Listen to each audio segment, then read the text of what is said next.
सारियो इला मग़फ़िरतिन मिन रब्बिकुम व जन्नतिन, नेक अमाल में जल्दी करो अपने रब की मग़फ़िरत में के लिए और हुसूल जन्नत के लिए लगो, जल्दी करो।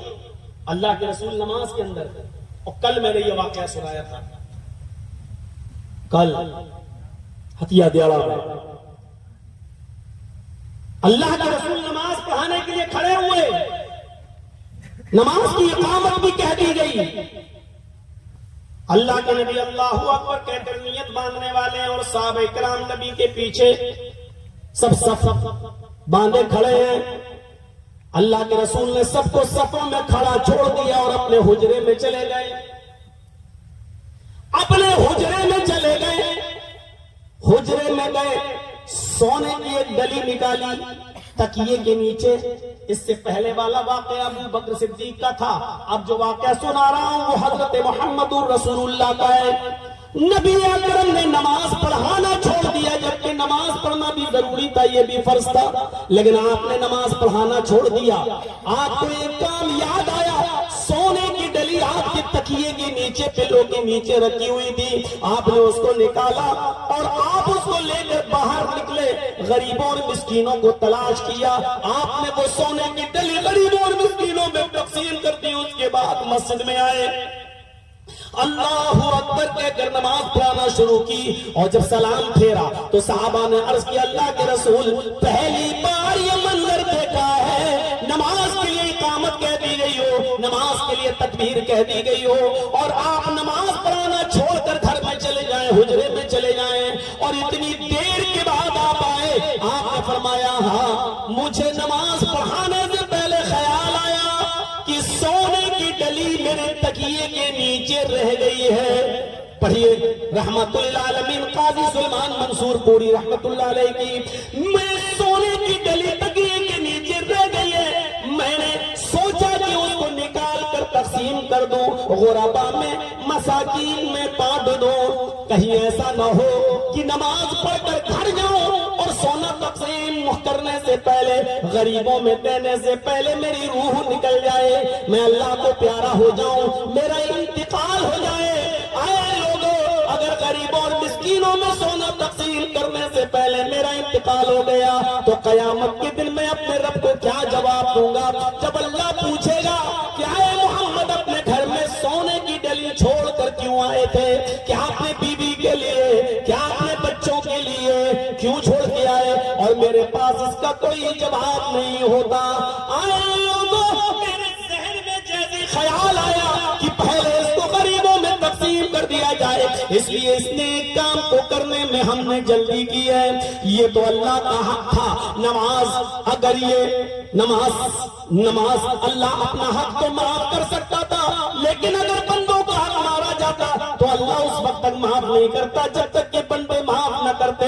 इसलिए मैंने इस काम को ज्यादा अहमियत दी और पहले मैंने सोना और चांदी तकसीम कर दिया, सोने की डली मैंने खुशबू और खैरात कर दी। उसके बाद अब आया और मैंने नमाज पढ़ाई।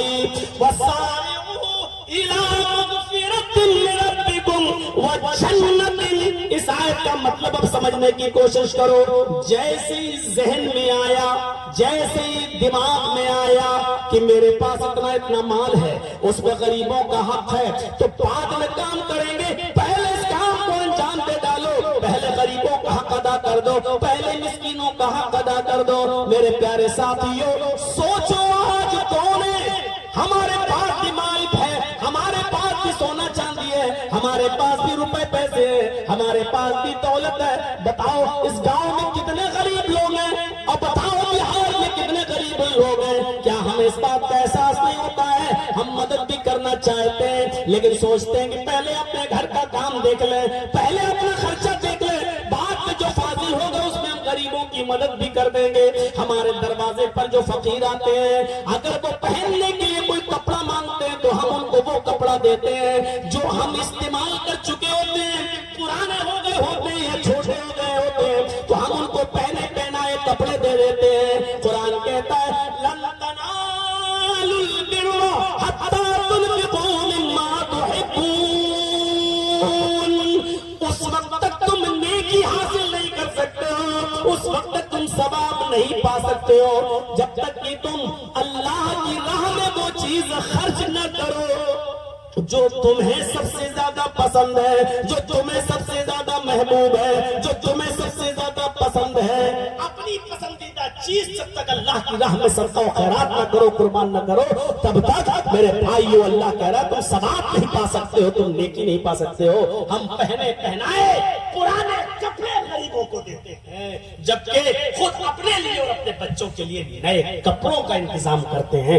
अपने लिए जो पसंद करते हो वो गरीबों के लिए पसंद करो, वो चीज सदका खैरात करो, तब नेकी मिलेगी, तब सवाब मिलेगा। मौलाना बात तो आपकी सही है, लेकिन करना बड़ा मुश्किल है। कैसे नहीं होगा? सारे का लफ्ज बता रहा है, सुरात जल्दबाजी करना है, नेक अमल करने में जल्दबाजी करना है। अभी तक यही सुनते थे वो नमाज पढ़ो, रोजा रखो, अच्छे काम करो। मौलाना तो कह रहे हैं अच्छा काम नहीं, उसमें भी जल्दी करो। नेक अमल तो हर इंसान को वैसे ही करना है। हम बुरे अमल के लिए पैदा थोड़े हुए हैं दुनिया में, हम नेक अमल के लिए करने के लिए पैदा हुए, लेकिन नेक अमल करने में भी हमें जल्दी करना चाहिए और कुर्बानी उस चीज की देनी चाहिए जो हमें पसंद है।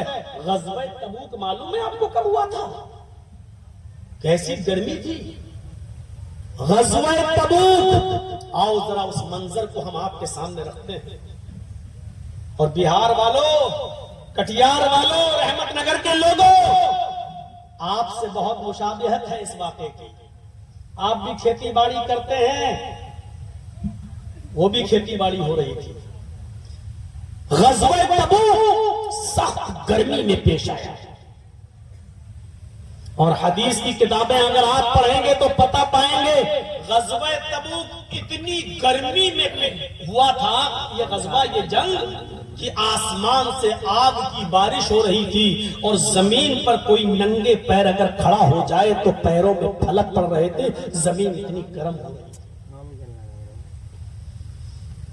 ऐसी गर्मी में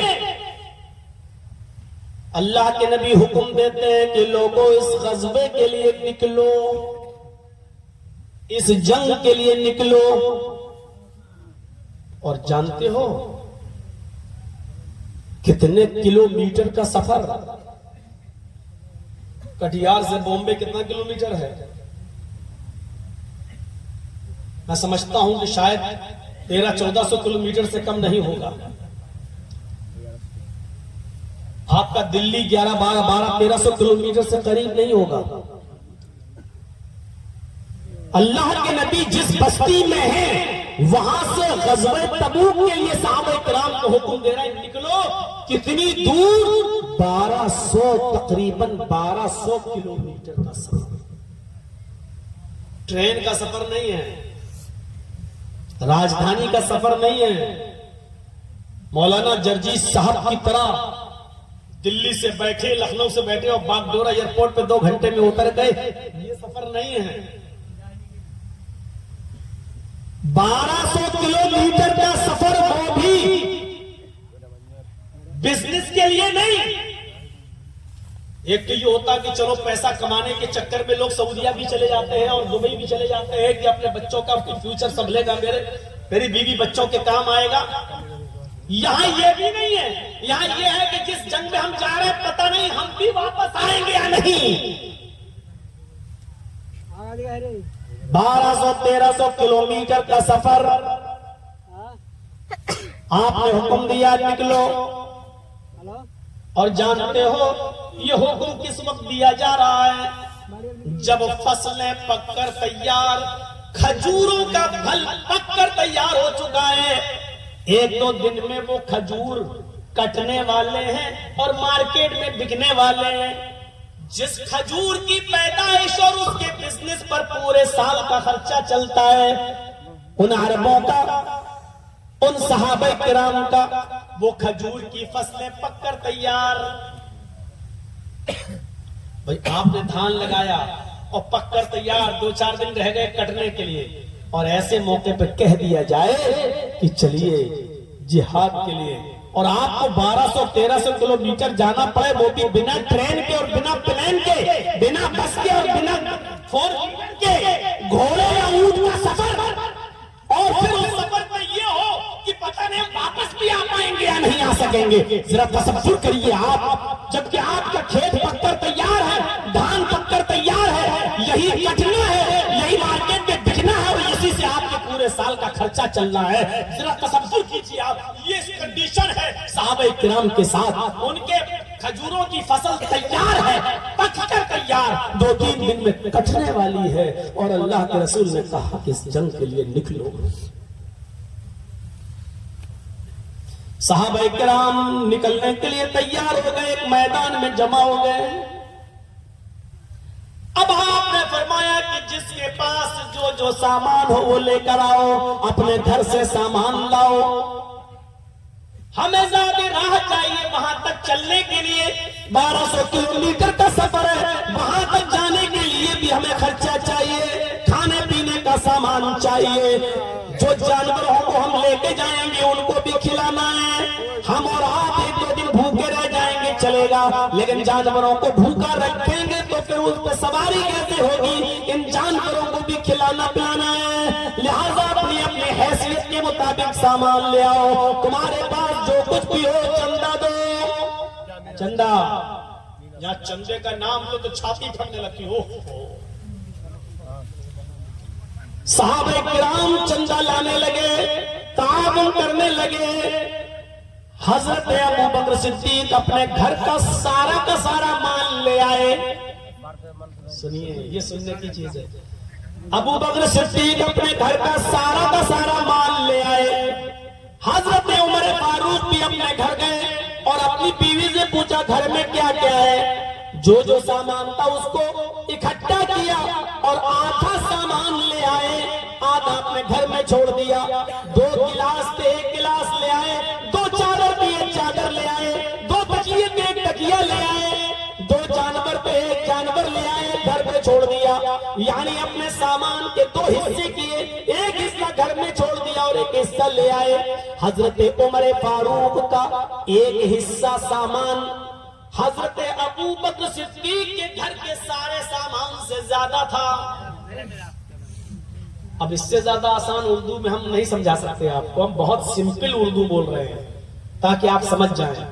हजरत उमर के घर का आधा सामान हजरत अबू बकर सिद्दीक के घर के पूरे सामान से ज्यादा था, लेकिन अबू बकर सारा ले आए और उमर फारूक अपने घर का आधा लाए, निस्फ। अबू बकर सिद्दीक का पूरा माल हजरत उमर फारूक के आधे माल से भी कम, और सहाबा अपना अपना ले आए। अब ये देखो चाचा कहां जा रहे हैं बेचारे इस वक्त।